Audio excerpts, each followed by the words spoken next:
Irmãos, nós contamos agora estes dias 260 mil mortos por Covid-19, não é? Aliás, já estamos com mais do que esse número. E eu me lembro no dia que eu estava assistindo o noticiário, e o repórter lá, o apresentador, o Bonner, estava assim muito indignado, falando que nós tínhamos atingido 5.500 mortos, né? E que se não fossem tomadas medidas, logo nós chegaríamos a 7.000, a 8.000 pessoas, né? E aquilo me chocou bastante, porque deu para nós vermos assim que ele falava aquilo com bastante assim, indignação, e que se providências não fossem tomadas, logo nós chegaríamos a 7, 8.000 pessoas. E, infelizmente, 7.000 passou, 8.000, 10.000, 20, 30, 50, 100.000, né? E hoje nós já estamos aí com mais de 250 mil pessoas mortas pelo Covid. E parece, irmãos, que nós estamos assim achando uma coisa normal, porque parece que à medida que os números vão aumentando, parece que nós vamos nos conformando, né? Vamos nos acomodando, vamos nos acostumando.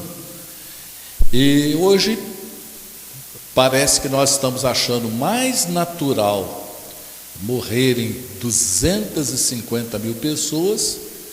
Parece que nós estamos achando mais natural isso do que quando estava lá 5, 6, 8 mil pessoas.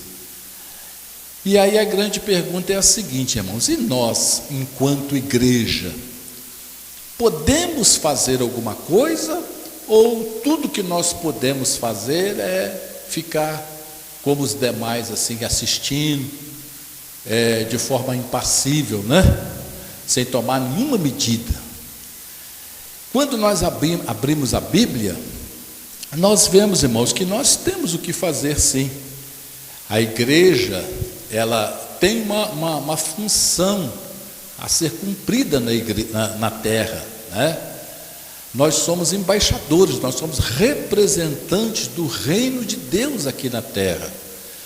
Então a igreja tem missão, a igreja tem coisas a cumprir aqui na terra.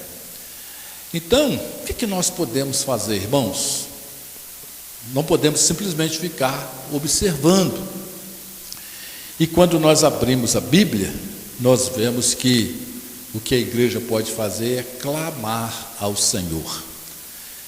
Nós temos um texto bastante conhecido, 2 Crônicas, capítulo 7, versículo 14, que diz que se o povo que se chama pelo meu nome orar, se humilhar, se converter dos seus maus caminhos, buscar a minha face, Deus diz: eu o ouvirei dos céus, perdoarei a sua terra, né?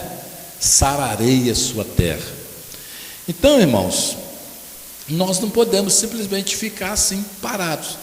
O objetivo do nosso culto hoje, eu creio que a vontade de Deus para nós hoje, a mensagem que o Espírito Santo de Deus quer falar conosco hoje, é mostrar para nós que nós precisamos nos indignar. Nós não podemos aceitar passivamente o que está acontecendo, porque o que está acontecendo é uma praga, né? E Deus tem propósito nisso aí, tem propósito de provar, tem propósito de julgar, né? A Bíblia fala que haverá um grande julgamento lá no final, mas antes desse juízo final chegar, Deus traz juízos sobre a terra. Nós temos vários juízos na Bíblia, né? E nós estamos vivendo um momento de juízo. Milhões de pessoas estão morrendo ao redor do mundo, né? Então, nós temos responsabilidade com relação a isso. E nessas 250 mil pessoas, quantos servos e servas de Deus estão no meio? Quantos pastores, quantos obreiros, até pastores da nossa própria igreja, Igreja Quadrangular. Hoje, essa semana mesmo, recebi uma notícia de um pastor lá de Uberlândia que veio a falecer, novo, menos de 40 anos. Quanto que poderia produzir, né? Quanto que poderia fazer em prol do reino de Deus, e está sepultado a uma hora dessa. Então, irmãos, nós precisamos tomar uma atitude. E eu quero comentar um pouquinho aqui com os irmãos sobre esse texto, 2 Crônicas, capítulo 7, versículo 14. É um texto muito importante na Bíblia, né? Mas o mais importante é o entorno dele. O que está em torno, o que estava acontecendo. O pano de fundo aqui é o que é mais importante. Quando você vai ler um pouquinho o contexto de que foi escrito esse versículo 7,14, você vai ver que tudo começou no coração de Davi.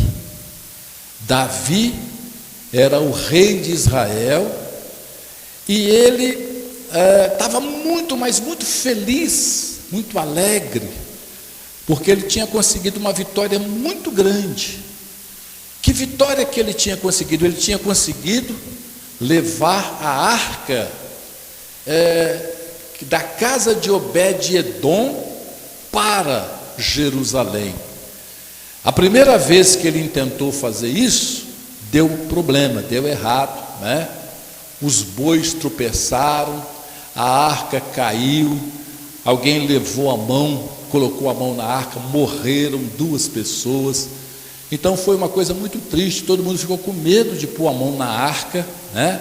Que era o utensílio mais sagrado. E deixaram então essa arca na casa de um homem chamado Obed-Edom, um homem que morava na beira do caminho, né? Uma casinha lá, e deixaram lá e foram embora para Jerusalém. E essa arca ficou 3 meses na casa desse homem, e chegou a notícia que Deus havia abençoado a casa de Obed-Edom pelo fato da arca estar lá. Inclusive a esposa dele, que era estéril, foi curada da sua esterilidade e veio engravidar-se. Então todos se alegraram com isso, se animaram com essa notícia e resolveram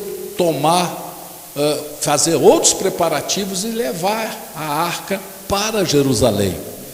E Deus aprovou essa segunda vez, e eles conseguiram levar a arca para Jerusalém, e foi uma festa muito grande, e Davi se alegrou assim ao extremo, né? Louvou a Deus. A Bíblia diz que ele pulou, saltou de alegria, esqueceu até que era rei, né?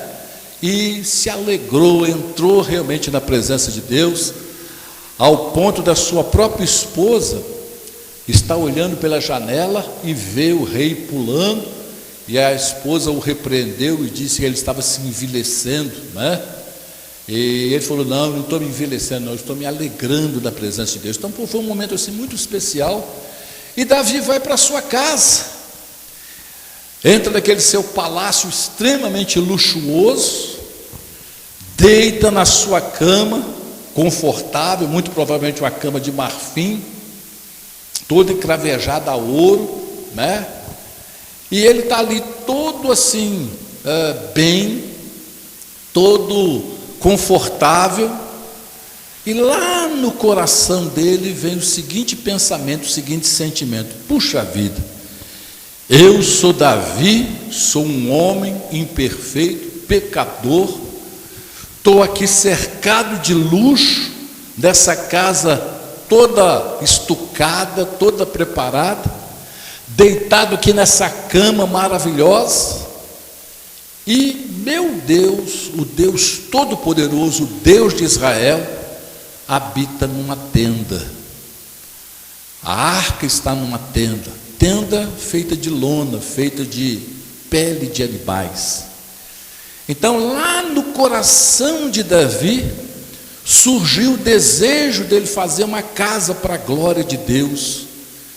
Ele quis adorar a Deus, quis louvar o Senhor, quis servir ao Senhor com um templo para a glória de Deus. Nasceu no coração dele. E Deus se agradou disso, irmãos.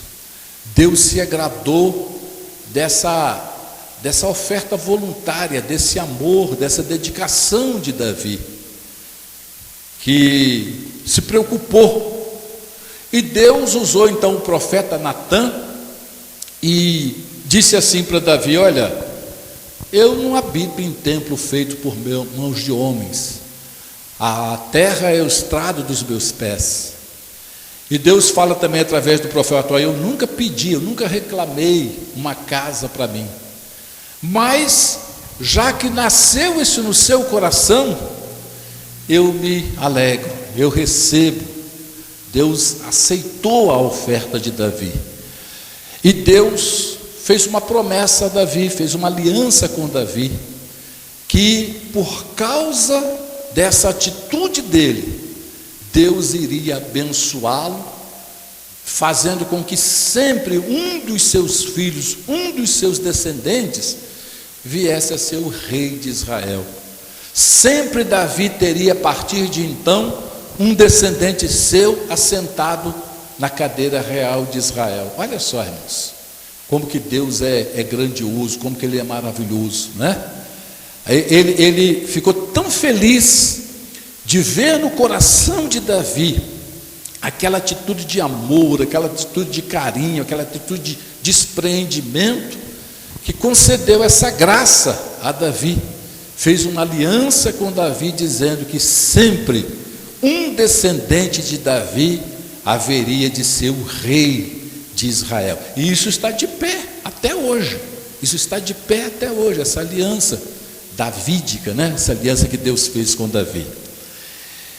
E Deus disse: só que tem uma coisa, Davi, você não vai construir casa para mim, porque você é um guerreiro, você derramou muito sangue, matou muitas pessoas, mas eu vou permitir que um filho seu, um descendente seu, construa casa para mim. E então Davi, com toda alegria, chamou os engenheiros e fez a planta do templo. Foi Davi quem fez a planta do templo. Davi ajuntou todo o material para a construção do templo. E quando eu falo em material, irmãos, eu estou falando em ouro, prata, pedras preciosas, madeira. E ele ajuntou tanto que foi pesado em toneladas. E aumentou tanto que chegou um ponto que ele teve que pedir o povo, proibir o povo, para que o povo não trouxesse mais nada, porque os estoques, os depósitos estavam todos cheios. Madeira, ele contratou o rei Irão para extrair madeira, cedros do Líbano, e vir pelo mar, flutuando pelo mar, e entrar na costa de Israel. Uma quantidade assim imensa de material, né? E mesmo tendo essa abundância, esse mundo de coisa, Davi fez questão de dar do ouro próprio dele, do tesouro particular dele, pessoal, deu uma quantidade imensa de ouro para a construção da obra de Deus. E lançou um desafio a todos os seus secretários, todos os seus auxiliares, todos os seus oficiais, a que fizessem o mesmo. E o povo também doou uma quantidade imensa de ouro, de prata e de coisas para a construção do templo. Não precisava, o material estava sobrando, Mas Davi queria ter o privilégio, a alegria de ele doar para a construção do reino de Deus. Por isso que lá em 2 Coríntios, capítulo 9, versículo 7, diz que cada um contribua com amor, né? Porque Deus ama quem dá com alegria. Nós às vezes contribuímos na casa de Deus por necessidade. Nós estamos precisando disso, estamos precisando daquilo, e aí então nós ajuntamos, fazemos aquele esforço para comprar. Mas Davi e os seus auxiliares contribuíram não porque precisasse, porque não precisava mais, tinha de sobra, mas mesmo tendo de sobra, ele queria ter a alegria de poder contribuir, de poder dar a sua oferta. E é assim que nós devemos contribuir e ofertar na casa de Deus, não porque ela esteja precisando, mas porque nós estamos sentindo essa alegria em dar, e Davi fez isso. E então Davi preparou todo o material, fez a planta, chamou os melhores profissionais, os melhores artífices, que trabalhavam com prata, com ouro, com pedras preciosas, com tudo, orientou a eles. Antes de morrer, Davi orienta eles e diz: olha, o jovem é um mancebo ainda, Salomão é um mancebo, é jovem ainda, é inexperiente, e a casa que vai ser construída não é casa para homens, é casa para Deus, então tem que ser feito assim, assim. Então ele explica tudo, detalha tudo, né? Deixa tudo prontinho para que Salomão então construa aquele grande templo. E Salomão então construiu um templo suntuoso, não só o templo, mas construiu também a casa real, né? Fez uma grande casa para si. Parece que a obra da casa foi até maior do que a obra do templo, que a obra do templo não era muito grande, né? Mas foi feito tudo de forma muito majestosa. E agora chega a hora de consagrar tudo isso ao Senhor. Eu creio, irmãos, que a consagração desse templo, chamado Templo de Salomão, eu creio que ali estavam sendo consagrados todos os templos, de todos os templos estavam sendo consagrados a Deus. Então Salomão faz uma oração bonita, e a coisa oferece mais de 1000 holocaustos, né? Sacrifica mais de 1000 animais, faz uma coisa assim fora do comum, uma coisa tremenda, uma coisa nunca antivista, né? E Deus se agrada daquilo e diz que a glória de Deus, a glória Shekinah, desce sobre o templo, e eles veem no templo como que uma fumaça, a presença de Deus, uma coisa assim gloriosa, fora do comum, tremenda.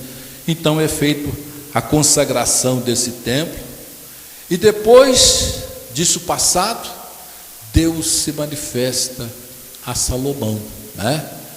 E Deus diz assim a Salomão, Deus aparece a Salomão, está aqui em 2 Crônicas, no capítulo 7, nós vamos ler a partir do versículo 11. Deus aparece a Salomão, diz assim: assim Salomão acabou a casa do Senhor e a casa do rei, e tudo quanto Salomão intentou fazer na casa do Senhor e na sua casa, prosperamente o efetuou.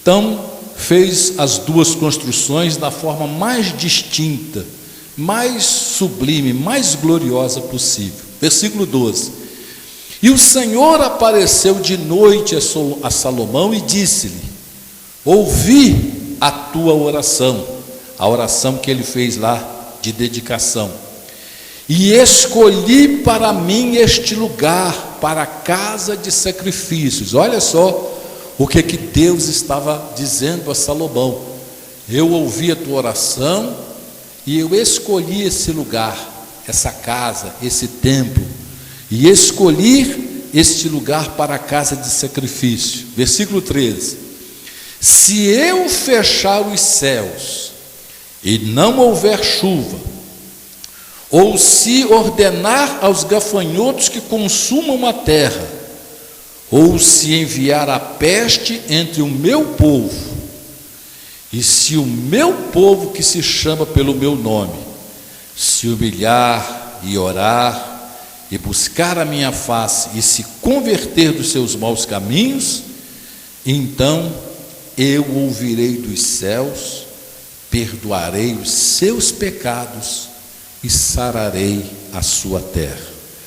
Agora estarão abertos meus olhos e atentos meus ouvidos à oração deste lugar, porque agora escolhi e santifiquei esta casa, para que o meu nome esteja nela perpetuamente, e nela estarão fitos os meus olhos e o meu coração todos os dias. Amém, meus irmãos? Então, olha só que coisa linda, que coisa maravilhosa, né? Deus se manifesta a Salomão, diz para Salomão que ouviu a oração de Salomão, ou seja, que atendeu, que atentou para a oração dele.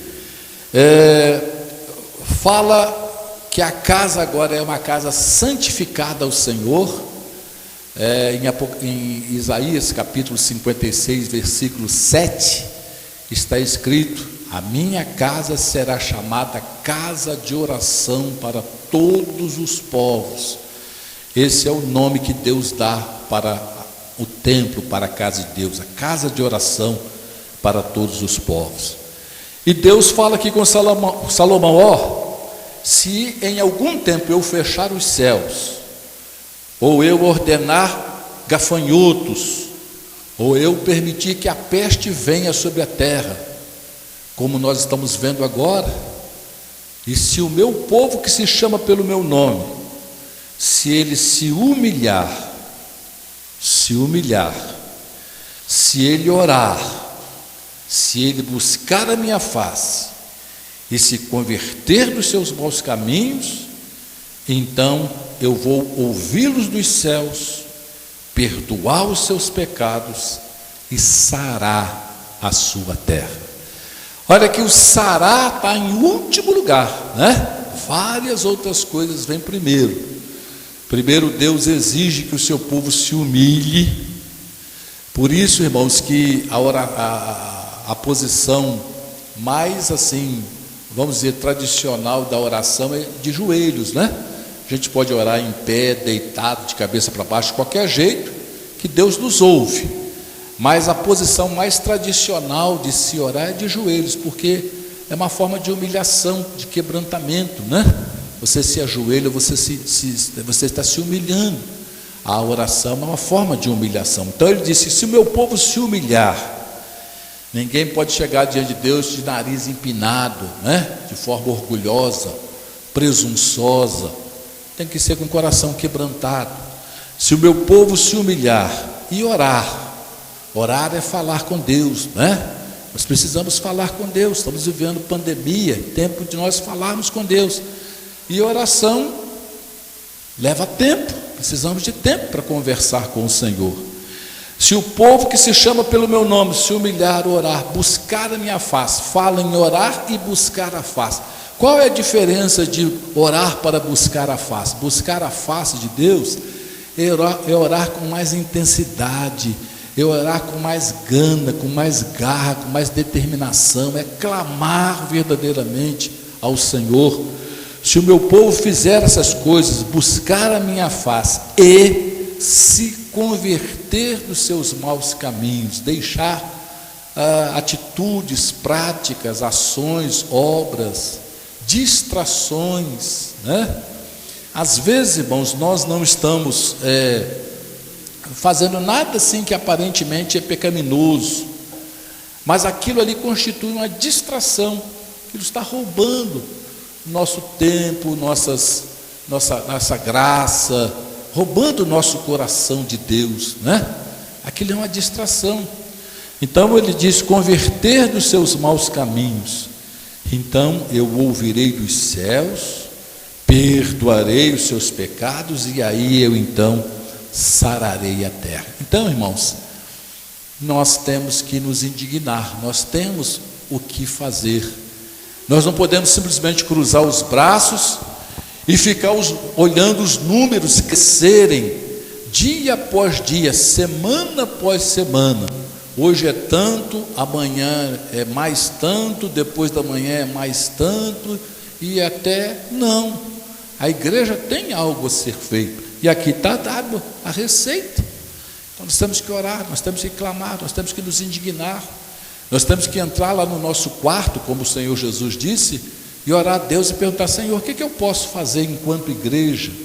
Né? O que o Senhor quer que eu faça? E o Espírito Santo de Deus vai nos orientar, irmãos, porque a coisa, quando pega essa dimensão aí, é só a graça de Deus. Nós estamos esperando nas vacinas, e graças a Deus que elas estão vindo, que elas estão chegando, mas nós temos que depender do Senhor. Precisamos da vacina, precisamos das medidas de prevenção, precisamos disso, precisamos daquilo, tudo é válido, é importante, mas Ele é quem sara, Ele quem é poderoso para sarar. E quando você vai folhear a Bíblia, você vai ver que em várias e várias e várias oportunidades, né, o povo de Deus teve que clamar ao Senhor, para que Deus intervisse, para que Deus mudasse a realidade, para que Deus mudasse as circunstâncias. Então nós estamos vivendo um momento assim, que nós precisamos de clamar, que nós precisamos de buscar a Deus. Então eu creio que a mensagem de Deus para nós hoje é a seguinte: Ele quer ver a nossa indignação. Deus não quer que eu, que você, que nós olhemos para o que está acontecendo assim, de uma forma indiferente, de uma forma distante, de forma passiva, simplesmente olhando, está morrendo. Não, irmãos, nós temos condições de mudar, de intervir nisso aí. Nós cremos num Deus todo-poderoso, o soberano Senhor, que controla todas as coisas. Eu sararei a terra. Ele é o Senhor que sara. Um dos nomes de Deus é Jeová Rafá, o Senhor que sara, o Senhor que intervém, o Senhor que opera. Amém, meus irmãos? Então é tempo de colocarmos a nossa fé em ação, né? Tempo de orarmos, é tempo de jejuarmos, é tempo de clamarmos, né? Porque se nós não fizermos nada, continuarmos de braços cruzados, nós vamos tristemente ver os números só aumentando, e daqui a pouco temos a notícia de um parente nosso, de um familiar nosso, do irmão tal, e além disso, além das vidas que são perdidas, o sofrimento que as pessoas experimentam, né? O sofrimento que as pessoas experimentam é uma sensação horrível. É lógico que varia de pessoa para pessoa, né? Mas a sensação de falta de ar, de sufocamento. A pessoa quer respirar e não consegue. A pessoa é como se ela estivesse morrendo asfixiada, né? E está sendo asfixiada porque não está havendo a troca, né? lá dentro do pulmão. Porque quando nós respiramos, né, irmãos? A respiração, ela é feita nós aspiramos o ar e depois expiramos, né? Colocamos para fora. O ar que nós aspiramos, ele tem oxigênio, um percentual pequeno de oxigênio. E esse ar entra pelas nossas narinas, desce pela traqueia e vai lá nos pulmões. E nos pulmões, nos alvéolos, acontece um verdadeiro milagre. O oxigênio que está do lado de dentro do alvéolo, e do lado de fora do alvéolo está o sangue venoso, o sangue cheio de gás carbônico. E acontece um milagre dentro do nosso pulmão. O oxigênio passa pela parede do alvéolo e vai para o sangue. E o gás carbônico que está no sangue passa pela parede do alvéolo e vai para dentro do pulmão e você coloca ele para fora, né? Isso acontece, não sei quantas vezes que nós respiramos por minuto, mas isso acontece cada vez que nós respiramos. Agora, quando o pulmão infecciona tudo por dentro, isso não acontece. Daí que vem essa sensação de sufocamento, a pessoa não consegue, né? Por isso que tem que colocar aquele aparelho, como é que chama o aparelho que eles usam? O respirador, né? Para ajudar a pessoa a respirar, fazer uma respiração forçada, porque a respiração normal, a pessoa não é suficiente. Então é um negócio terrível, irmãos. A morte, quem vem a falecer pela Covid, é uma morte miserável, uma morte terrível, uma morte, né? É terrível. Nenhuma morte é boa não, mas essa é uma morte sofrida, uma coisa muito difícil. Então, irmãos, vamos clamar ao Senhor, vamos orar ao Senhor, para que Deus tenha misericórdia e nos guarde, e nos proteja, e nos livre. Vamos nos vacinar, vamos tomar todas as medidas de prevenção, mas sobretudo que a graça do Senhor nosso Deus esteja sobre as nossas vidas, em o nome do Senhor Jesus. Amém, irmãos? Louvado seja o nome do Senhor. Amém? Vamos nos colocarmos de pé, em nome de Jesus. Nós vamos ter agora um momento de clamor, momento de busca da presença do Senhor Jesus, né? Eu vou convidar aqui a missionária Vitória, ela vai cantar um cântico enquanto nós nos preparamos, né? Ela vai assumir aqui, e eu vou pedir que enquanto a missionária Vitória canta essa canção, nós nos coloquemos todos de pé e vamos formar aqui um círculo assim em torno da igreja. Nós não podemos dar as mãos, mas vamos formar um grande círculo aqui, nos posicionando para nós orarmos, para nós clamarmos. Por gentileza, saia aí do seu lugar e vamos tomar esse posicionamento em nome do Senhor Jesus. Amém? Sinta a glória do Pai. Não se detenha se as lágrimas rolarem e as batidas do seu coração acelerarem.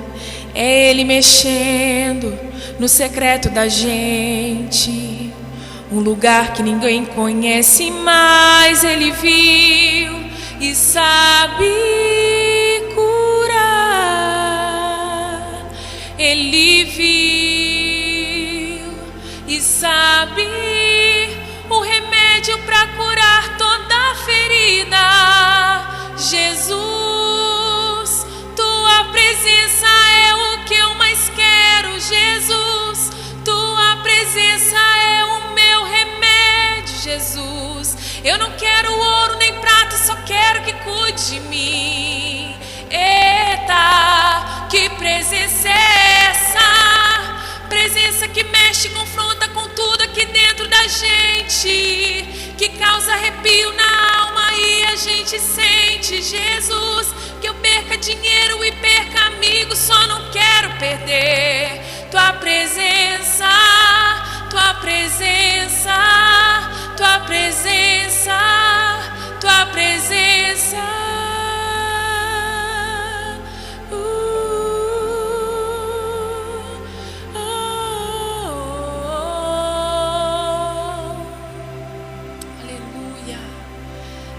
Se detenha se as lágrimas rolarem e as batidas do seu coração acelerarem.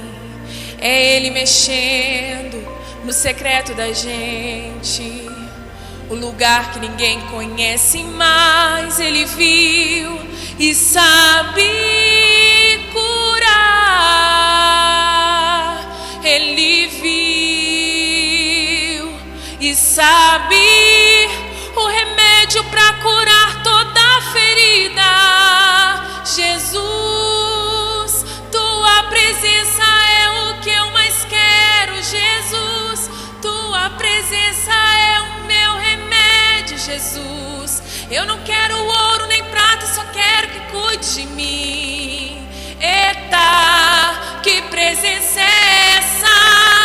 Presença que mexe, confronta com tudo aqui dentro da gente, que causa arrepio na alma e a gente sente. Jesus, que eu perca dinheiro e perca amigos, só não quero perder tua presença, tua presença, tua presença. tua presença.